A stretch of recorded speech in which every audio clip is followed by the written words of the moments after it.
Hello and welcome to Professor Pincushion. In this tutorial, I'm going to show you how to sew a kick pleat. We're going to go over two different examples, a regular kick pleat and then the set-in kick pleat. Now the first one, the regular kick pleat, is actually an alternative to doing a back slit or vent extension. So if you want to create something like a pencil skirt, but maybe you don't want to show as much leg, we're going to show you the alternative on how to do that with the kick pleat. The second example is the set-in kick pleat. Now you can see an example here on my pencil skirt.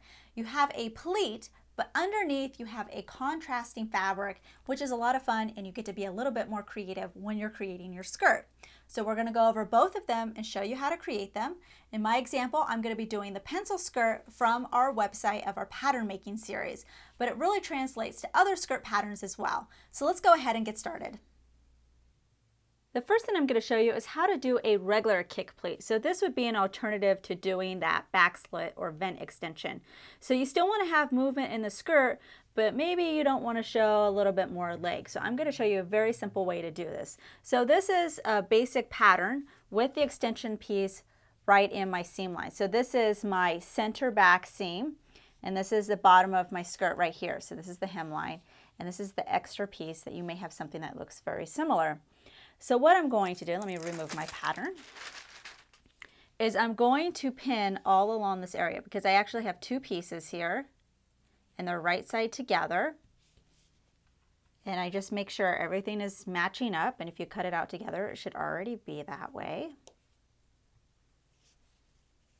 And I'm just going to pin, and then we're going to take it to the machine because we're going to stitch our seam allowance. So whatever your seam allowance is, in my case is a 1/2 inch, stitch the 1/2 inch seam allowance. I'm going to pivot. The top of my extension here is a 1/4 inch seam allowance that I added. So you're going to pivot across, and then you're going to go down, and you can go down your 1/2 inch seam allowance. You're not going to sew down here at the bottom. Is just up the side of the extension, the top of the extension, and then your seam allowance. Now if you're doing this on your center back seam and that's where you also have your zipper at the top, you would just do as you normally do when putting in a zipper. So from the end of the zipper point to the top of the skirt you would baste, and then if this is where it starts, then I would just do a regular stitch the rest of the way and then continue on. So you're going to do that part as you would normally. I'm just going to go ahead and finish pinning this, and then we'll take it to the machine. When pivoting around your extension piece, I'm just going to show you what you need to do.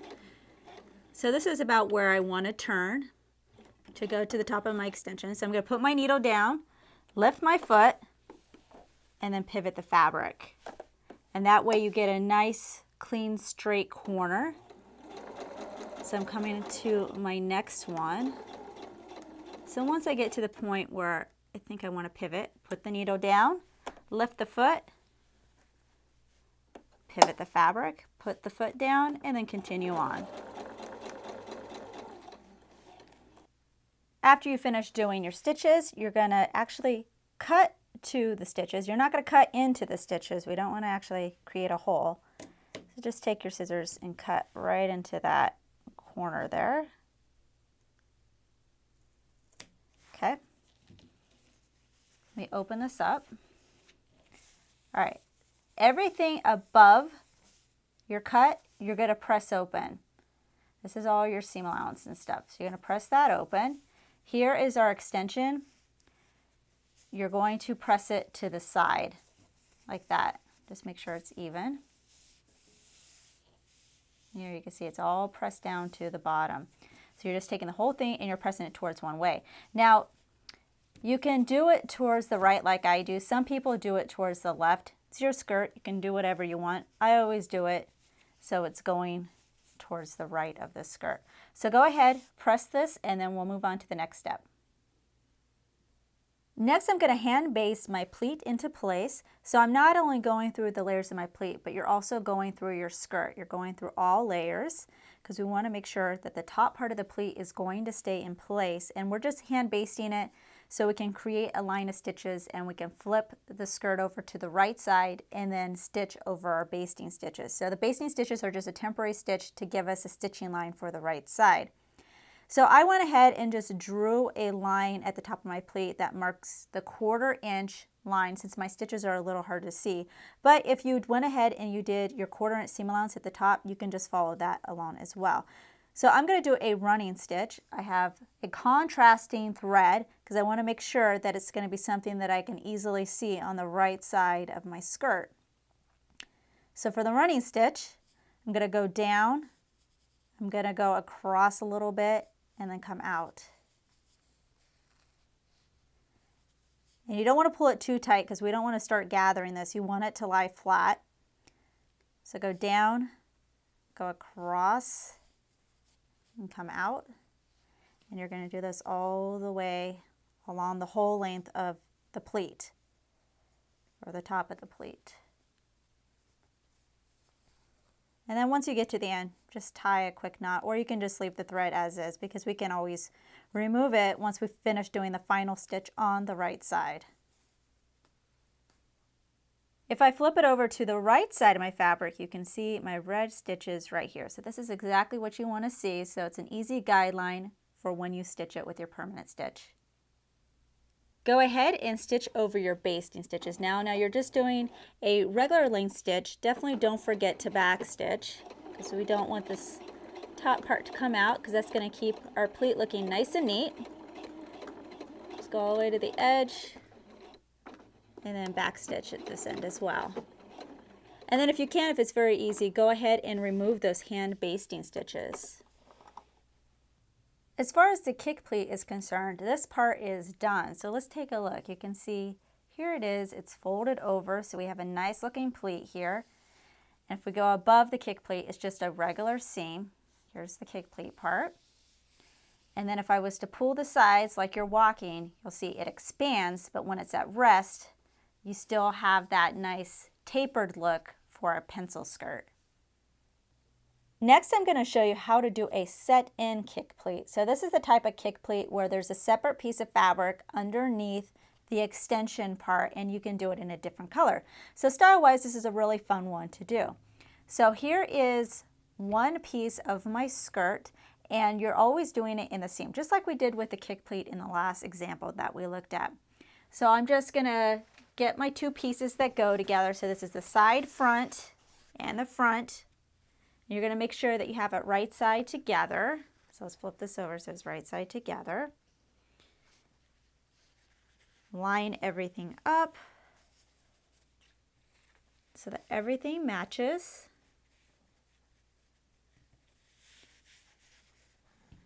Okay. And then what I'm going to do is I'm going to pin it, but I'm only stitching from here up to here. I have a mark right here, which I got from my pattern, so this is going to be my end point. So you're going to back stitch here, and then at the top of the skirt, so whatever your seam allowance is. Now again, if you're doing this at the center back seam or the side seam or wherever, and that's where you're doing your zipper, then you just do the same exact thing that you normally do for your zipper. So if this is the length that your zipper is going to be placed, it's a basting stitch, and then everything below is going to be a regular length stitch. But for me, I'm just doing a regular seam because I'm not putting a zipper here.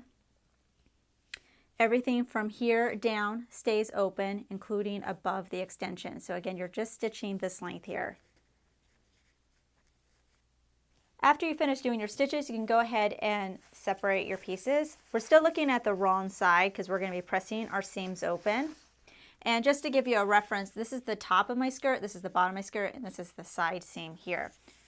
You're going to press your seam open, but then down here at your extension pieces, you're also going to press them open. Even though they're not stitched, you just want to create a nice crease right here. So this is all going to be pressed, and I've already done it on this other side. So here you can see my seam is pressed and this part is pressed, so I have a nice crease. When doing pleats, it's essential that you have nice creases.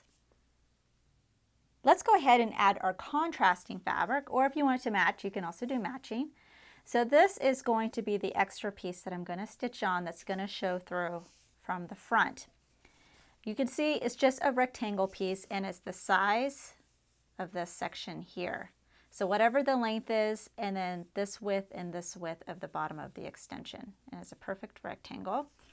all you're going to do is you're going to lay it down so you're looking at the wrong side if it's a fabric that has one side, because you want to make sure that when we flip it over to the right side of the skirt, you're looking at the right side of the fabric. So you just want to be aware of that.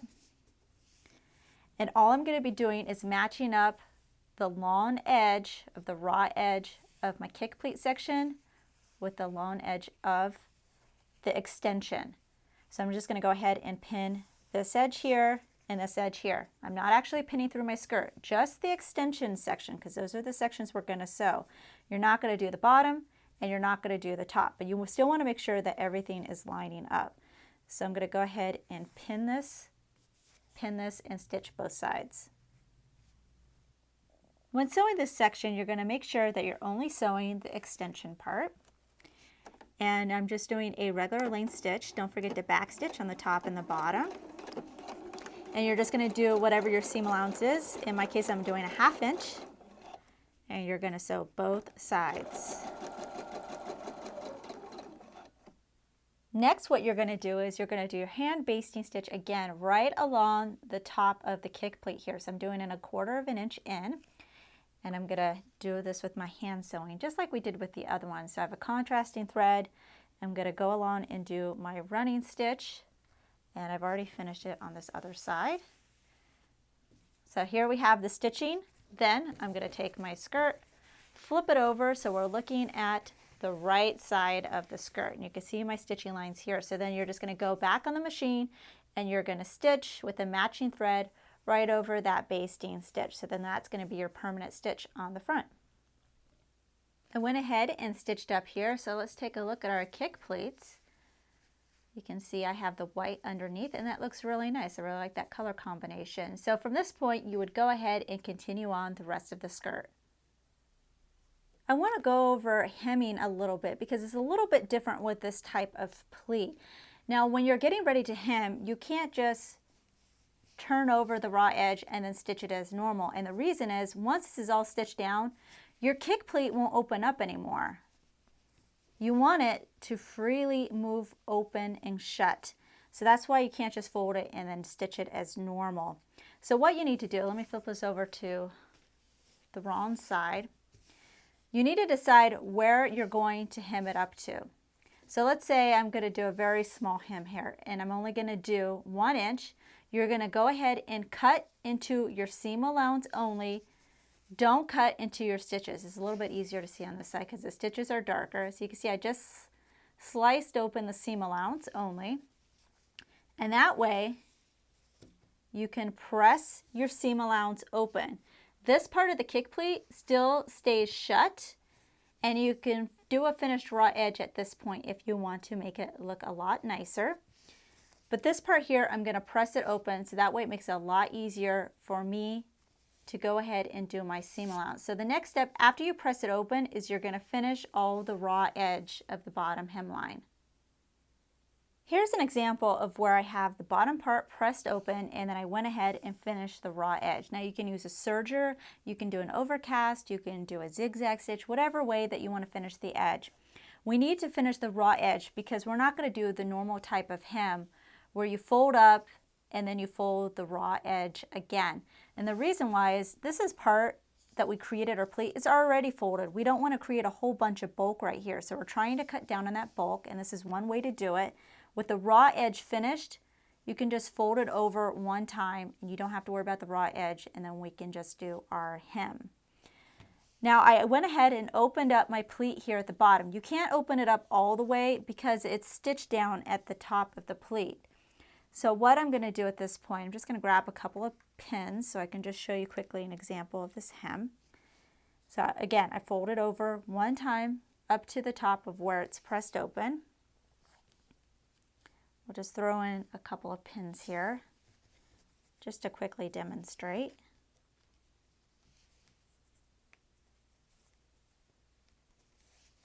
And then I'll throw one right here.